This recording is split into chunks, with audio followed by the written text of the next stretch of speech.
Howdy SEO fans, welcome to another edition of Whiteboard Friday. This week we're dealing with a particularly tough problem, which is when you've got a link target that's extremely hard to approach, difficult to get a link from, and you think to yourself, boy, this is a high value link target, right? They've got good metrics, good rankings, the link could send me maybe some good visitors, and I want to get that brand, linking to me, and I think it's a trusted domain, I think it's going to help me in the rankings. And a lot of times, those tough few dozen or couple dozen links can really push you over the edge in the rankings for particular things. And so I wanted to discuss some creative ways to get links from reluctant targets. Now, first off, let me just say that I hope this situation doesn't happen, right? It shouldn't be the case that you first ask for a link and then get turned down. If you think the situation is going to be tough, you want your first impression, that first effort, to feel very natural and organic. In fact, it should be natural and organic. They should link to you because they want to link to you, because you actually have something to provide that's helpful. And that's exactly what these ways are. So hopefully, you don't get that, no way I'm linking to your site. So first off, some creative tactics. Number one, the testimonial. So one of the really interesting things that we've seen on the web is that companies of all kinds are desperate for testimonials, particularly ones that do a few things. Number one, they come with a photo. Someone's willing to send the photo of themselves. They're willing to have their full name, their title, and the company they're associated with. There's so many anonymous testimonials that people have stopped sort of believing in those, right? They worry like, is that an actor? Is that stock photography? Or is this a real person? And they've been hard-pressed to find people who will leave them testimonials that answer the specific item that they want, right? So if your company provides online surveys, and there's a lot of people who are really worried about security, and someone leaves a testimonial that says, hey, I'm the CTO at a security company, and this survey product, like, I always feel secure because I checked out their stuff and I know that I can feel safe using them. Great, that's terrific. That's precisely the kind of testimonial that you want. Number two, the social connection. So this is the idea that building up a relationship through Facebook, through Twitter.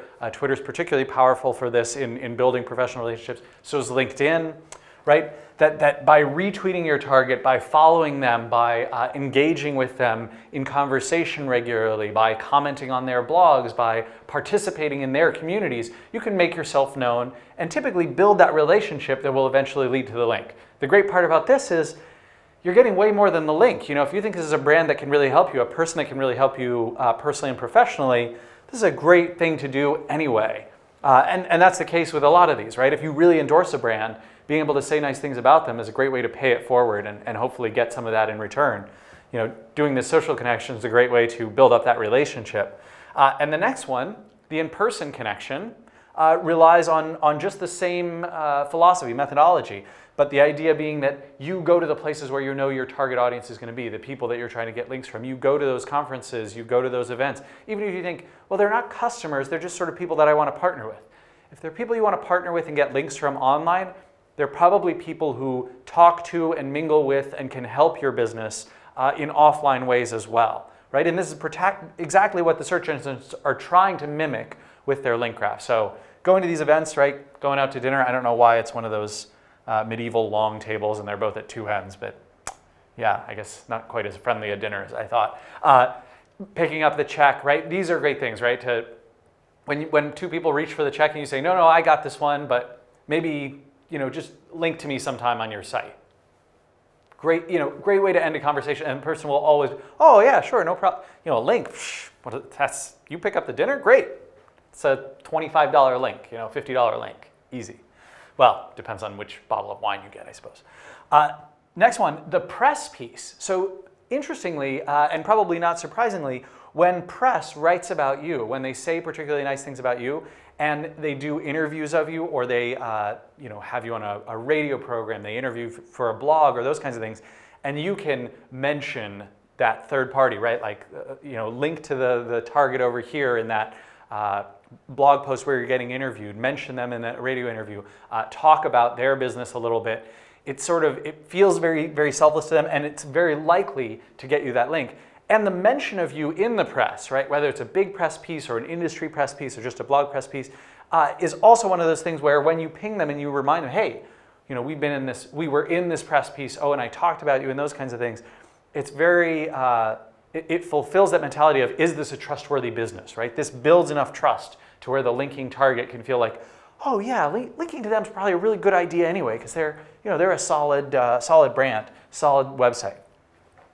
And last but not least, the missing content piece. This is one of the ones that I really love quite a bit for multiple reasons. So first off, the idea, right, is that your target probably has content they wish that they had on their website. That could be a report, could be a survey, could be just a blog post, could be some infographics, could be a data set, could be a tool. Whatever that thing is, they're wishing. Right now I'm wishing there's 100 different kinds of reports and research papers I wish people would publish on SEO Moz and submit to UMoz, and a lot of people do, right? And that's fantastic. But what I'm saying is that that missing content piece, if you can ID what those are, talk to your contact and say, hey, I can write those, build those, etc. for you. When they put that piece up, they're going to link to it well. Externally, it'll likely get linked to it well, and you'll have a link from there as the content developer, the author, the builder of that. Now, what's beautiful is two things. Number one, you've gotten a link from your target. Great. Number two, you built a relationship with the target. Also great. And number three, people who are coming to that page, who are externally saying like, wow, this is a really good resource. You're the person who authored it. They're going to give credit certainly to the company that hosts it. But as the author, you'll get some credit as well, and you'll get traffic from that. And that traffic could be interested in what you do, could be potentially people who will link more to you and identify you when they link to the initial piece of content. So it's just a beautiful synergy here that's happening really with all of these tactics. And that's why I love that creativity, that outside the box kind of thinking, as opposed to, well, you know what, I'm just going to link spam. This methodology just works so much better.